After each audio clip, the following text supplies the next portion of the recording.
Kita mencoba untuk menguraikan tentang masalah adab-adab hari raya, karena sebentar lagi kita akan memasuki hari raya Idul Fitri.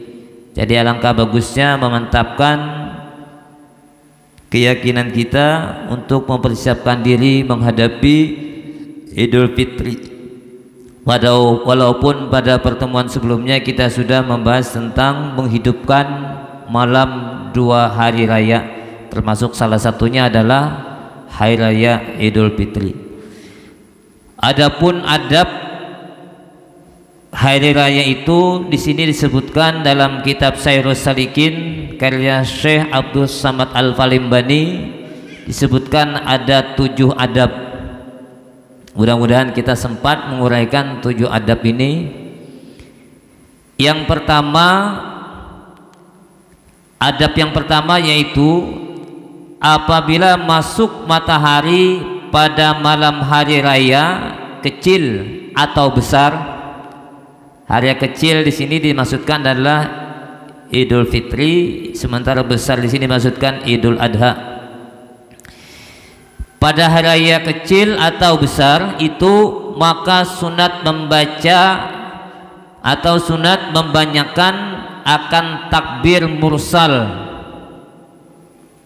dan akhirnya itu hingga masuk imam pada takbiratul ihram pada sembahyang kedua hari raya.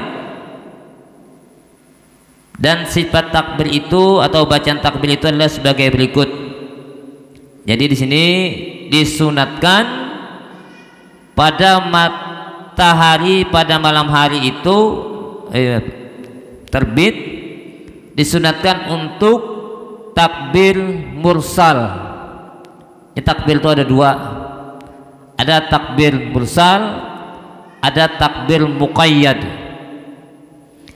Nah di sini ketika matahari disebutkan tenggelam, maka disunatkan untuk bertakbir pada waktu dimasuki malam atau maghrib hari raya Idul Fitri.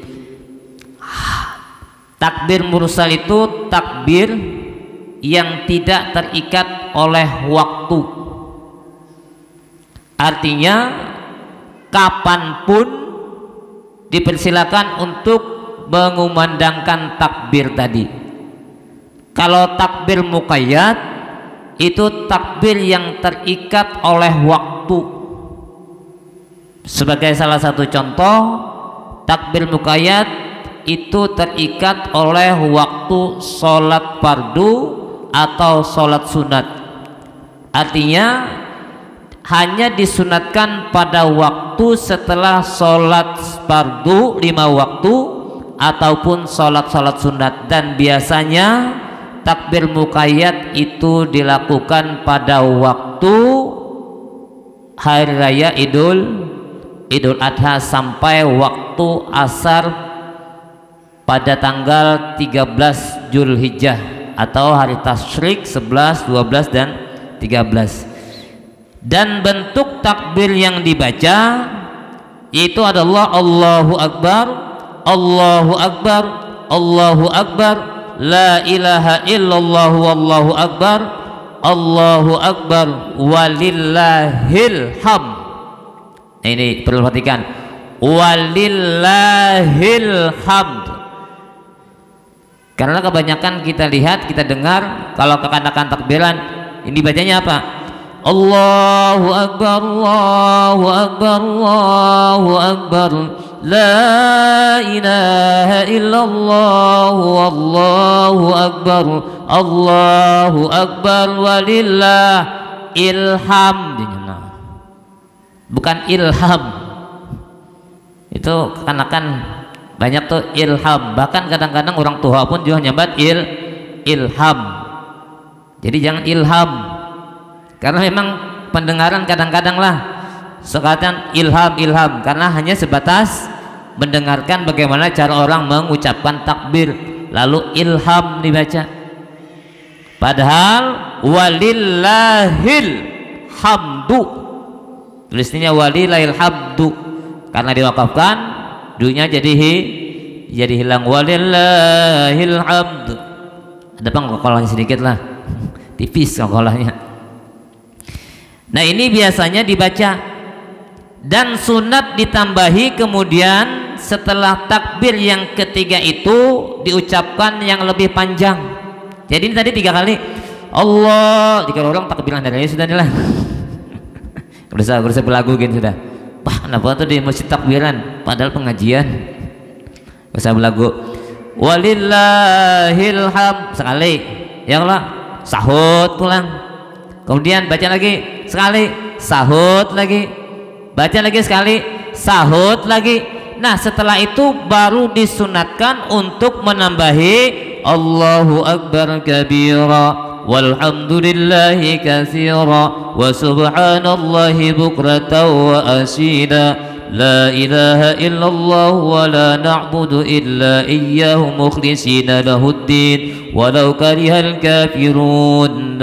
Ada yang menambahi walau karihal musyrikun walau karihal munafiqun. Kalau di sini sampai walau karihal kafirun. Tapi ada juga yang menambahi musyrikun dan munafikun.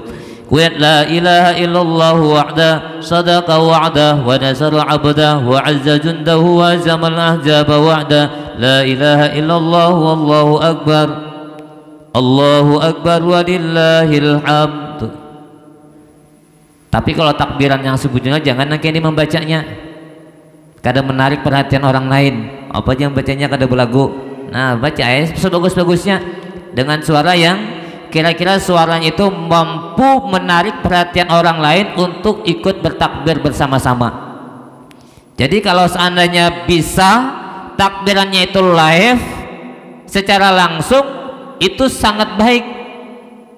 Di masjid kan bergiliran ya berganti siapa, tapi kebanyakannya hanya sekedar kaset. Nah, dapatlah pahalanya. Kalau pahalanya jelas lebih banyak mendapatkan pahala dengan takbiran secara langsung, dan itu juga memberi motivasi kepada orang lain untuk ikut bergabung. Tapi kalau hanya sekedar kaset, hanya CD, MP3 yang diputar, wah sudah dapat lewat aja takbirannya. Nah ini, jadi setelah 3 kali sahut baru dilanjutkan ini tadi yang ketiga dilanjutkan Allahu akbar kabira dan seterusnya. Demikian disebutkan oleh Syekh Al-Islam di dalam Syarah Arab. Nah, adapun sigat ataupun ucapan takbir yang disebutkan oleh Imam Ghazali rahimahullah taala di dalam Ihya Ulumuddin dan mukhtasarnya itu maka yaitu. Nah, ini tadi dari versi Imam Syekhul Islam. Kalau Imam Ghazali lebih pendek sampai hanya sebatas walau karihal kafirun kadada la ilaha illallah wahda sadaqa wahda wa nasra 'abda wa 'azza jundahu 'azza. Itu kadada kalau dari Imam Ghazali yang terdapat dalam kitab Ihya Ulumuddin, yaitu hanya sebatas di samping yang tadi Allah akbar sampai walillahil hamd ditambah Allahu akbar kabira walhamdulillahi katsira wa subhanallahi bukratan wa asila. La ilaha illallah wahdahu la syarikalah mukhlishina lahuddin walau karihal kafirun. Ini versi Imam Ghazali. Dan sunat pada hari raya haji, yaitu hari raya besar, itu takbir muqayyad namanya. Nah, tadi disebutkan takbir muqayyad, yaitu dibacanya takbir pada tiap-tiap selesai daripada sholat fardu 5 waktu dan pada tiap kemudian daripada sembahyang sunat. Nah, baik itu sembahyangnya itu adaan maupun qadaan. Dan lagi sunat takbir itu setelah daripada sholat jenazah. Nah, termasuk sholat jenazah. Kalau seandainya pada waktu hari tasyrik tadi ada yang meninggal dunia dan dilaksanakan sholat jenazah, di sini juga disebutkan tetap disunatkan untuk bertakbir. Karena takbir muqayyad tadi tidak hanya untuk setelah selesai sholat fardu, tapi juga selesai sholat sunat. Tapi kebiasaan kita hanya sebatas pada waktu sholat fardu 5 waktu. Misalnya pian habis sholat witir, takbiran pian Allahu akbar Allahu akbar Allahu akbar. Habis sholat duha takbiran juga Allahu akbar Allahu akbar. Sholat ba'diyah takbiran juga ini yang disunatkan. Tapi yang sering kita kerjakan sebatas setelah sholat fardu. Walaupun di sini sholat jenazah. Dan sunat pada takbir mursal dan takbir muqayyad itu dibaca secara jahar. Artinya dengan mengeluarkan suara. Nah, volumenya ya tergantung kemampuan aja lagi. Anak nyaring pakai mic. Sholat sunat biasanya takbiran pakai mic. Habis yang bilang ribut. Nah, bapak pulang jar. Padahal tetap disunatkan. Adapun orang yang mengerjakan haji, talingkau belum. Adapun permulaan takbir muqayyad itu selain daripada orang yang dalam mengerjakan haji. Nah, kapan dimulainya takbiran muqayyad tadi bagi orang yang tidak melaksanakan ibadah haji. Jadi takbir muqayyad dalam hari raya Idul Adha itu terbagi dua. Yang pertama bagi orang yang melaksanakan ibadah haji, dan yang kedua bagi mereka yang tidak melaksanakan ibadah haji. Berarti kita yang ada di Indonesia atau yang tidak melaksanakan ibadah haji. Bagi mereka selain daripada orang yang dalam mengerjakan ibadah haji, maka yaitu setelah selesai sholat subuh pada malam yang ke-9 daripada bulan haji hingga asar pada akhir hari tasyrik, yaitu pada asar hari tanggal 13 daripada bulan Dzulhijjah atau bulan haji. Nah, berarti apa?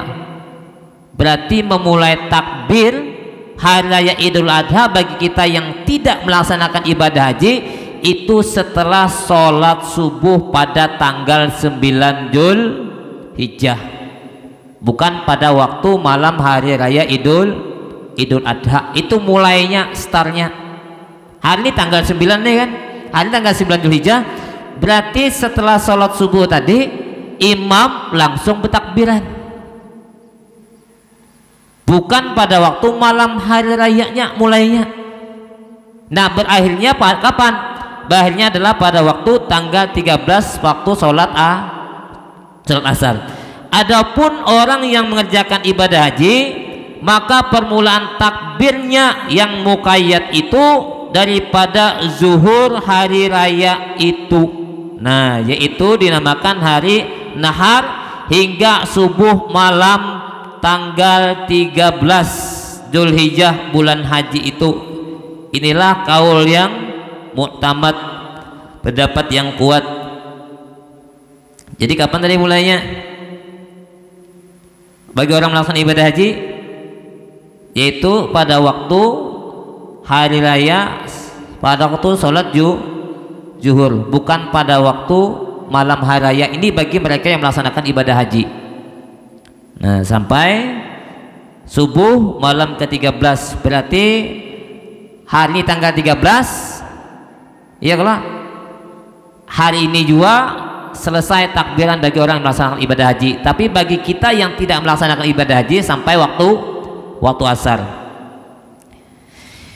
Kemudian adab yang kedua, nah, sunat pada ketika hendak keluar untuk melaksanakan sholat hari raya itu mandi dan berhias dengan memakai bau-bauan atau minyak wangi, dan memakai baju dan selendang dan surban, dan disuruh keluar sembahyang kanak-kanak, tetapi jangan diberi memakai pakaian sutra. Dan sunat keluar perempuan yang tua-tua, tetapi jangan memakai perhiasan. Yang tua-tua aja lah, yang tua-tua aja disebutkan di sini. Nah, tapi wah ini kan sembahyang pakai masker, jadi kalau ketahuan nang Tuhan nang anum. Makanya ada ceramah tuh, ceramah apabila dengar wanita-wanita cantik ya sholatnya di rumah aja, yang tua-tua aja ke masjid. Kenapa? Karena menghindari fitnah. Kalau seandainya mampu menghindari fitnah tadi, kata papa, bagus. Nah, disunatkan bagi laki-laki memakai pakaian yang bagus-bagus, berminyak harum, memakai surban.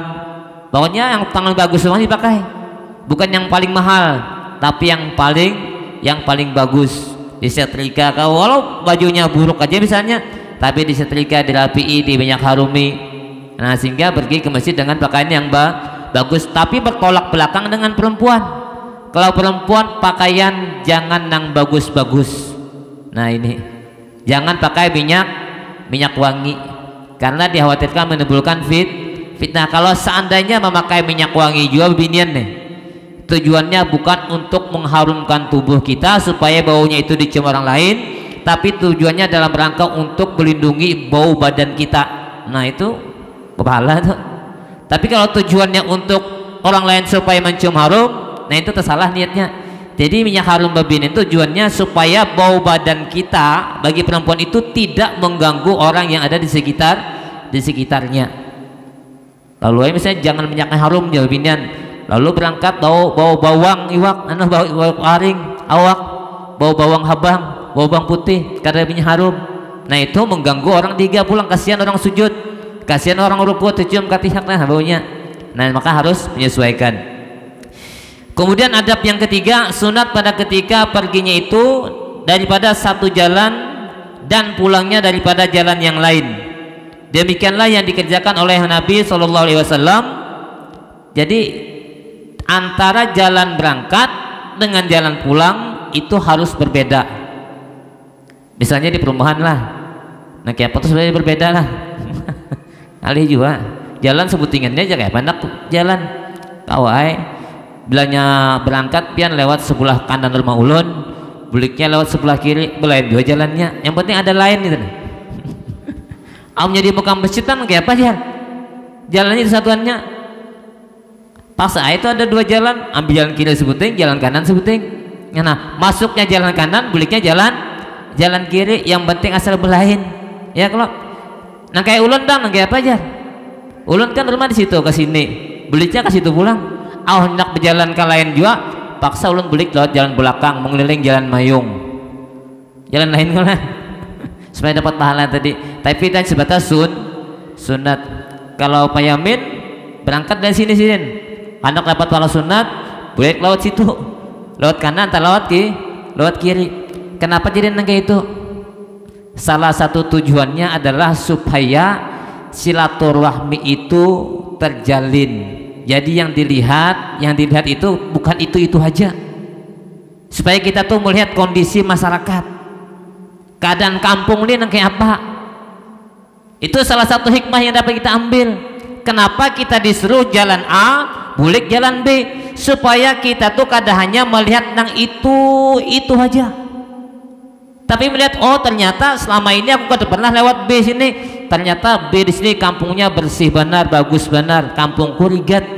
Nah jadi pemikiran yang kayak apa supaya kampungmu jadi baik. Yang kedua, yang tadinya terbiasa cuma kampung A aja, itu aja yang ditamui, itu aja orang ditamui. Ternyata ketika lewat kampung B, jalan B, oh ternyata ada silaturahmi. Oh di sini kah rumah pian? Oh pian di sini kah? Iya kok. Jadi hubungan silaturahmi tambah erat. Itu salah satu hikmahnya. Kemudian adab yang keempat, sunat untuk sembahyang hari raya itu keluar ke padang melainkan di Mekah dan Baitul Maqdis, maka tiada disunatkan keluar ke padang. Maksudnya ini ke lapangan. Padang sini ke lapangan. Jadi selain di Mekah dan di Baitul Maqdis di mana? Masjid Al-Aqsa, Palestina ya Pak. Baitul Maqdis. Selain dua masjid tadi, maka kita disunatkan untuk sebaiknya sholat id itu di luar masjid atau di lapangan. Kalau cuacanya bagus, kalau ada kita jarang lah, tetap di masjid. Karena kenapa? Mempersiapkan fasilitasnya. Hendak lapangan mana terbatas, kemudian menyiapkan sound system, belum lagi kena hujan dan lain sebagainya. Jadi kadang-kadang repot kalau di masjidnya atau sudah ada hujanan. Nah paling karena di perempuan yang di lapangan di halaman itu di halaman. Nah memang beda rasanya kalau kita tuh sembahyang hari raya itu di dalam masjid dengan sembahyang hari raya yang di luar masjid. Ulun aja waktu di Banjar mahasiswa itu lebih senang sholat Idul Fitri itu di luar masjid. Kenapa? Melihat alam terbuka tuh lain rasanya setahun sekali. Melihat nang ke atas, melihat jumlah jamaah di luar tuh banyak, luar biasa rasanya lain. Kalau di masjid itu kan sudah biasa kita sama Jumat full biasa sudah. Tapi ketika di luar masjid itu nang luar biasa kita melihat sesuatu yang baru. Nah, perlu juga kita sesuatu yang baru.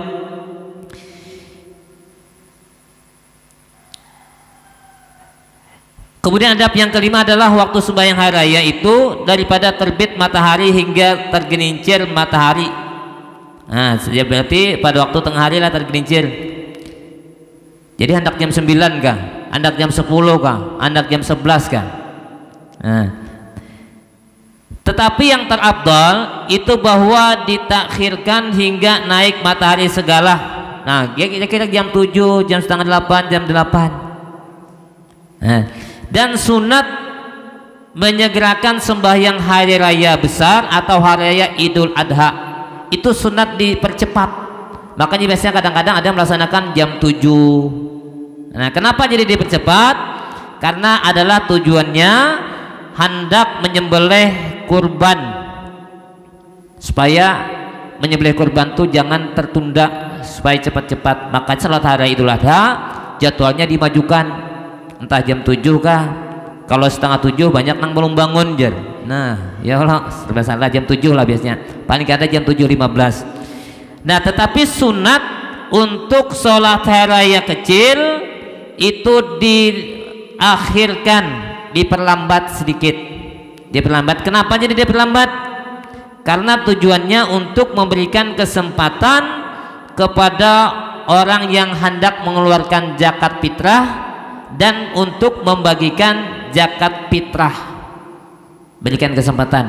Karena apabila sholat Idul Fitri berarti selesai itu zakat fitrah itu.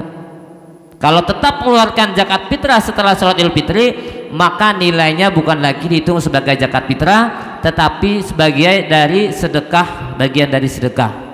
Nah, makanya jangan berlambat-lambat.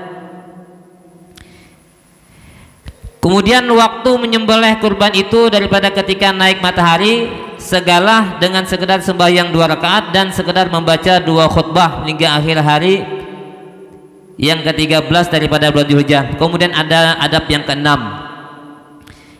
yaitu sunat ketika pergi kepada tempat sembahyang hari raya mengucap takbir di jalan. Nah, jadi mulai dari rumah tuh takbiran sudah tuh. Kada usah takbirnya itu menghadang sampai ke masjid. Allahu Akbar, Allahu Akbar, Allahu Akbar, Allahu Akbar, la ilaha illallah, wallahu Akbar. Sampai ke masjid ucapkan terus. Jangan sampai menunggu ke masjid.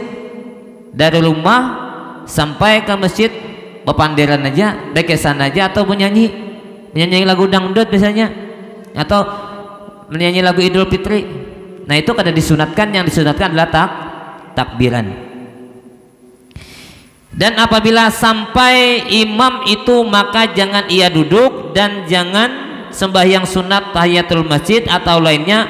Maka sunat mengatakan ketika itu as-salatu jami'ah. Ini kalau Nabi lah. Kalau zaman Nabi, ketika Nabi sampai ke tempat sholat id, maka Nabi kadang melaksanakan sholat tahiyatul masjid. Kenapa? Karena sidin langsung melaksanakan sholat Idul Fitri. Yang kedua, memang tempatnya tidak di masjid. Nah, yang jadi perbedaan pendapat itu adalah memaknai masjid. Ada sebagian ulama yang mengatakan bahwa tanah lapang yang dipakai untuk sholat Idul Fitri itu pun juga dinamakan dengan masjid.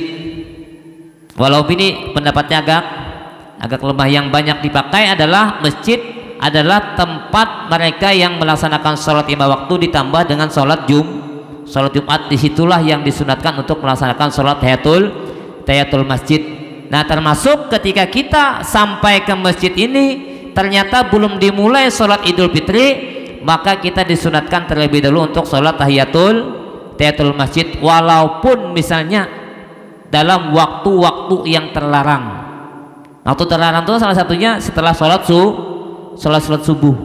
Kita tidak disunatkan untuk melaksanakan sholat sunat kecuali ada sebab. Salah satu sebabnya adalah masuk masjid. Nah, termasuk habis asar itu kita tidak disunatkan waktu yang terlarang untuk melaksanakan sholat sunat kecuali ada sebab. Salah satunya sebab misalnya hendak buka puasa di masjid, ya lah. Nah, sebelum duduk di masjid maka laksanakan sholat sunat tahiyatul masjid sebanyak dua rakaat. Itu kada apa-apa karena ada sebab. Kalau seandainya kada kawaju melaksanakan sholat tahiyatul masjid, maka diganti dengan bacaan tasbih subhanallah alhamdulillah wa la ilaha illallah wallahu akbar sebanyak 4 kali. Nilainya sama dengan pahala melaksanakan ibadah tahiyatul masjid.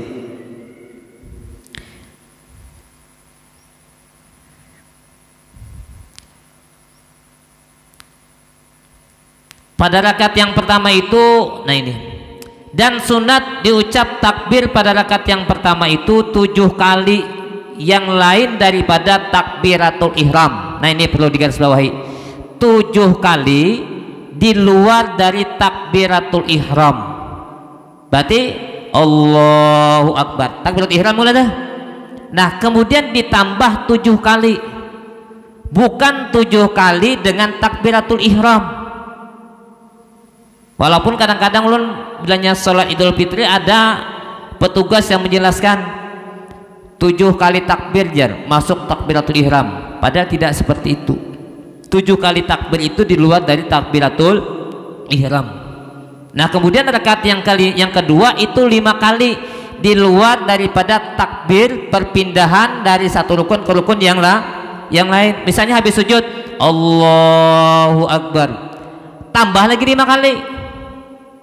Nah jadi 6 kali. Nah diantara takbir yang satu dengan takbir yang lain itu disunatkan membaca bacaan subhanallah walhamdulillah wa la ilaha illallah wallahu akbar. Berarti di kalimatnya diantara, ya lah. Berarti apa? Berapa kali itu? Allahu akbar, Allahu akbar kabira walhamdulillah katsira wa subhanallah wa ini wajhatu dan seterusnya. Takbir sekali, berarti sekali tasbihnya lah. Takbir yang kedua berarti sampai takbir yang ketujuh. Berarti setelah takbir yang ketujuh ini tidak lagi mengucapkan tasbih, karena kalimatnya di sini adalah mengucapkan tasbih di antara satu takbir dengan takbir yang lain. Berarti membaca tasbihnya pada rakaat yang pertama cuma sebatas 6. Nah kalau rakaat yang kedua berarti berapa? 4, karena takbirnya 5 kali. Dan sunat pada rakaat yang pertama setelah membaca Fatihah itu membaca surah Qaf. Wah panjang mana ini? Ini yang lebih utama surah Qaf rakaat yang pertama. Kemudian rakaat yang kedua surah Al-Qamar. Tapi hampir kededak lah. Hampir kededak. Nah apa alternatifnya? Alternatif yang disunatkan selain 2 surah tadi setelah rakaat yang pertama Fatihah adalah Sabbihisma rabbikal a'la atau surah Al-A'la. Kemudian rakaat yang kedua setelah Fatihah apa? Al-Ghasyiyah, hal ataka hadisul ghasyiyah, wujuhu yawma idzin dan seterusnya. Nah itu yang banyak dibaca oleh imam hampir di seluruh Indonesia. Hampir jarang kita menemukan imam yang membaca surah Qaf dan surah Al-Qamar, karena memang surahnya agak panjang dan banyak yang kada hafal. Walaupun sebenarnya boleh aja pakai teks. Bahkan ada yang mengatakan lebih afdal membaca Al-Quran itu disertai dengan melihat teks Al-Qurannya, karena di samping mendapatkan pahala membacanya juga mendapatkan pahala melihat mashaf bacaan Al-Qurannya, jadi double. Adab yang ketujuh ini berkaitan dengan masalah kurban. Adab yang ketujuh sunat pada raya besar itu menyembelih kurban rusagin, karena kita sampai hari raya Idul Fitri. Wallahu a'lam bishawab. Al-Fatihah. A'udzubillahi minasyaitonir rajim. Bismillahirrahmanirrahim. Alhamdulillahirabbil alamin. Iyyaka na'budu wa iyyaka nasta'in. Ihdinas siratal mustaqim. Siratal ladzina an'amta 'alaihim ghairil maghdubi 'alaihim waladdallin. Amin. Ya Arhamar Rahimin, Ya Arhamar Rahimin, Ya Arhamar Rahimin, farij 'alal muslimin.